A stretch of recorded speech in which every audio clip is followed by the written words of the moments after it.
Beginning part 2 of chapter 8 here, we're going to move on and talk about how we make decisions and solve problems. It requires thinking. Decision making is attempting to select the best alternative among several options, and problem solving is finding a way around an obstacle to reach a goal.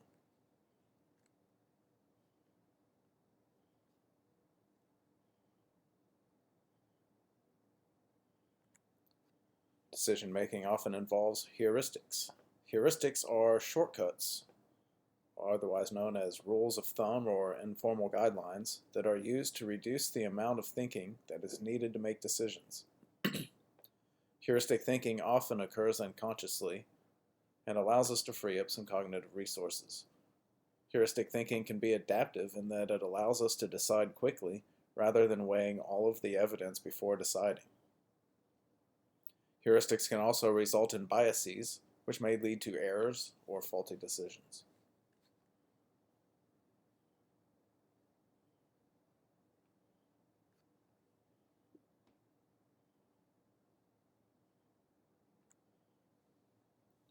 Anchoring and framing are aspects of decision making. Anchoring is the tendency in making judgments to rely on the first piece of information encountered or information that comes most quickly to mind. This is best thought of in terms of car salesmen trying to convince you to make a purchase.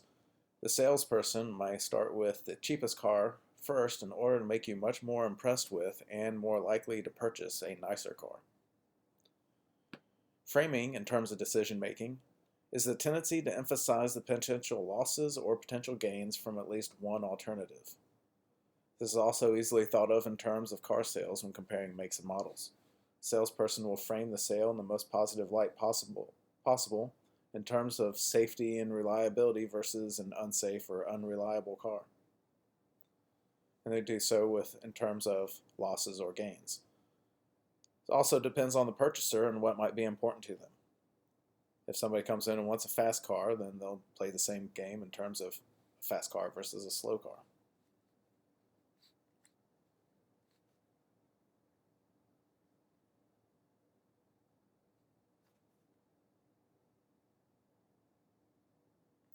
Which leads us to loss aversion. Suppose you bought a stock. How bad would you feel if the value dropped and you sold the stock for $1,000? This represents the lower left part of the graph. By contrast, how good would you feel if the value rose and you sold the stock for a profit of $1,000? For most people, potential losses affect decision making more than potential gains do. And this is a tactic that a salesperson can use to convince you to make a purchase.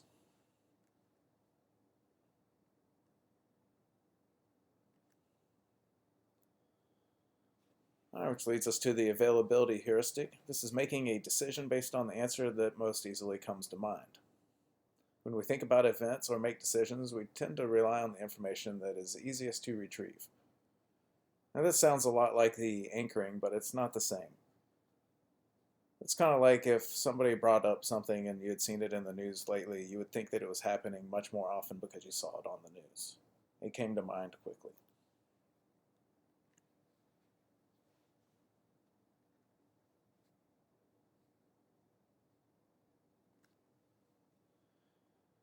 Here's another example of availability heuristic and how it works, as opposed to anchoring.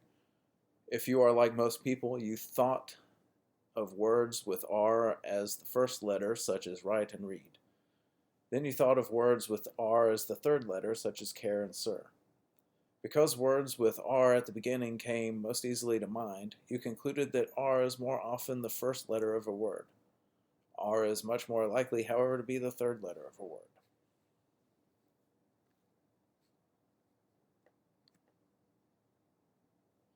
Another heuristic is called the representativeness heuristic. This is placing a person or an object in a category if that person or object is similar to one's prototype for that category. We use this heuristic when we base a decision on the extent to which each option reflects what we already believe about a situation. Heuristics can lead to faulty reasoning if we fail to take other information into account, such as base rate, how frequently an event occurs in the first place.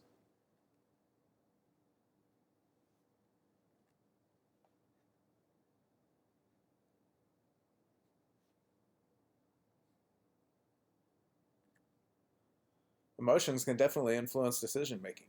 When people are in good moods, they tend to be persistent and to find creative, elaborative responses to challenging problems. In the affect as information theory, people use current moods to make judgments and appraisals.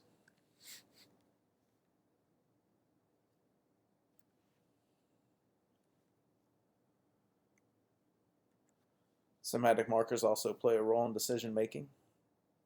Somatic markers are bodily reactions that arise from an emotional evaluation of an action's consequences. The term gut feeling in this case can be taken almost literally. If you've ever had a queasy feeling over a decision, that is a somatic marker. You have experienced it.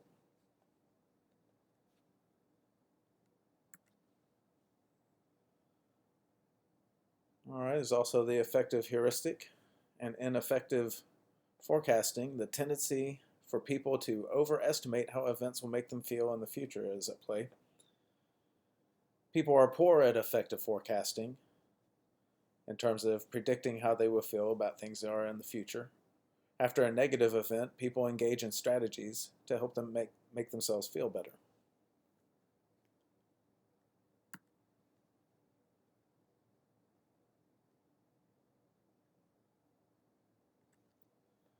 Why is it hard to resist a sale? Bold advertisements for a gigantic sale proclaims 80% off. When you shop around, you discover that the store's regular prices are substantially higher than the competition's. The sale simply lowers prices to match the going market rate. Why would the store use such an obvious tactic? Well, people love to think that they're getting a bargain, so having regular high prices and big discounts are a very effective way to market strategy.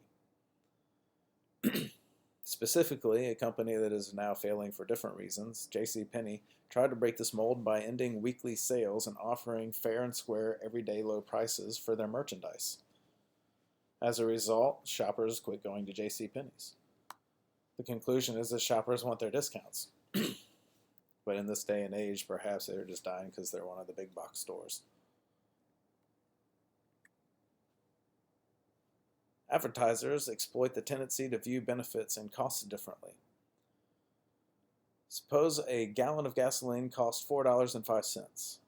You get a discount of 10 cents a gallon if you pay with cash. Sounds good, right? Now suppose gasoline is $3.95 a gallon and you pay a surcharge of 10 cents per gallon for using a credit card. The cost is identical, but fewer people are willing to pay the surcharge than to get the discount. Advertisers usually frame the decision in terms of a discount, money gained, instead of a surcharge, money lost. That's framing.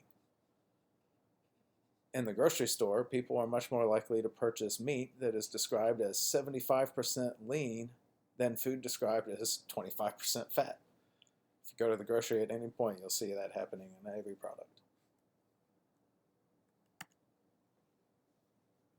Beachgoers, when presented with information that frames sunscreen in terms of its benefits, are more likely to request sunscreen than those who are told about the hazards of sunburn.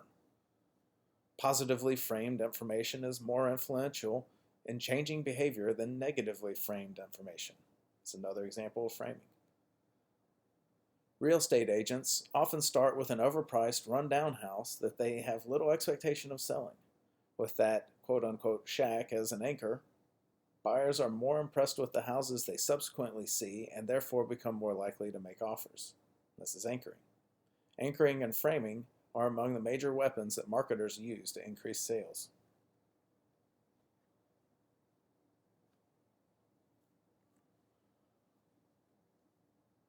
This presentation of the gas price makes it seem attractive to pay in cash to get that discount. What if instead the sign stated that if you use a credit card to pay for the gas, there would be a surcharge for an additional 5 cents per gallon? How would your view of that gas station change? Likely negatively.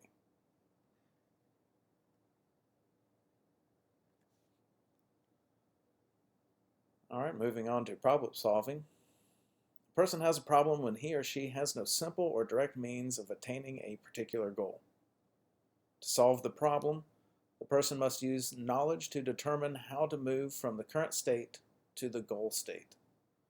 Often, the person must devise strategies to overcome obstacles to carry out the plan, monitor progress to keep on track, and evaluate the results to see if the goal has been attained.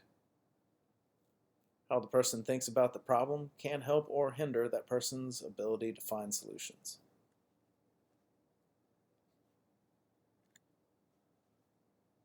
This requires organization of sub-goals. One approach to the study of problem solving is to identify people's steps in solving particular problems.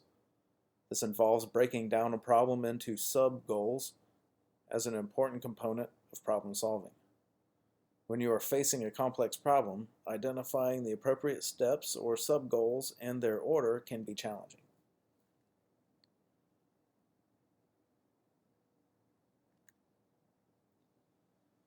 In problem solving, we often need to revise a mental representation to overcome an obstacle. This involves restructuring, mental sets, and functional fixedness. Restructuring is a new way of thinking about a problem that aids its solution. Mental sets are problem-solving strategies that have worked in the past.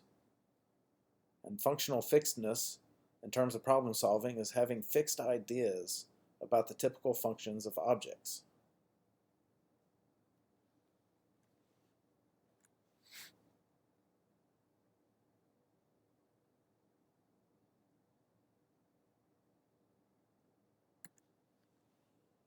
Now here's an example that really points out all of this.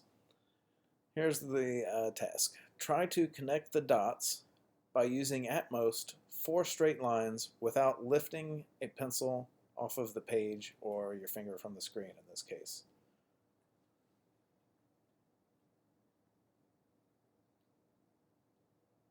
The trick is you're not going to solve this unless you think outside the box and avoid functional fixedness. It might require a new mental set. This might not be the solution you were thinking of. Most participants consider only solutions that fit within the square formed by the dots. They tend to think that the problem includes that restriction. However, one solution is truly to think outside the box, to see that keeping the lines within the box is not a requirement. Another solution is to use one very fat line that covers all 9 dots. Solving the problem requires restructuring the representation by eliminating assumed constraints.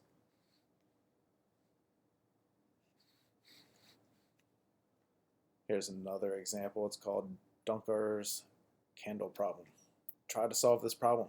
How would you attach the candle to the bulletin board on the wall so that it can be lit and burns properly?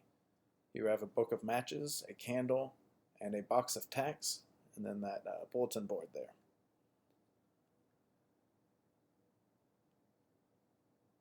After the previous example, you might think that thinking outside the box here is what's going to work, and you are correct. The box for the tacks can be used as a stand for the candle.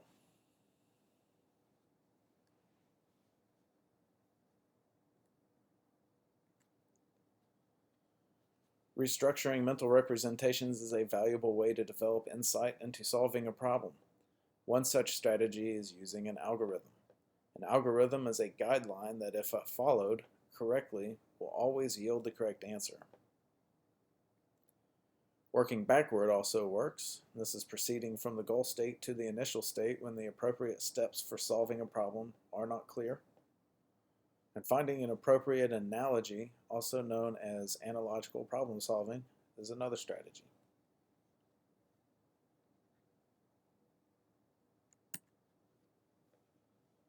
Sometimes answers come suddenly. An insight is the sudden realization of a solution to a problem. You've probably experienced this yourself.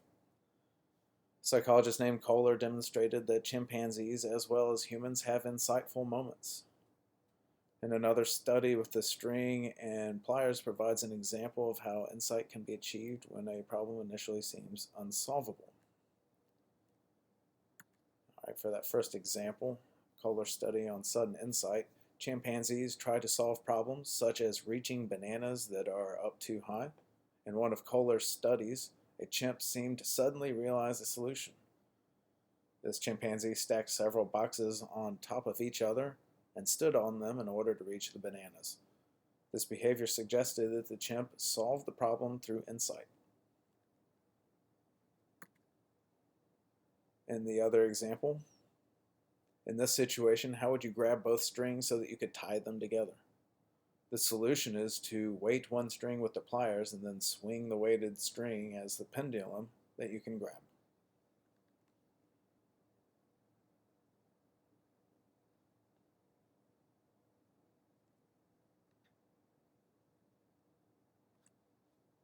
How can you make good choices? When too many options are available, especially when all of them are attractive, people experience conflict and indecision. Although some choices are better than none, some scholars note that too much choice can be frustrating, unsatisfying, and ultimately debilitating. And that concludes Part 2, Chapter 8.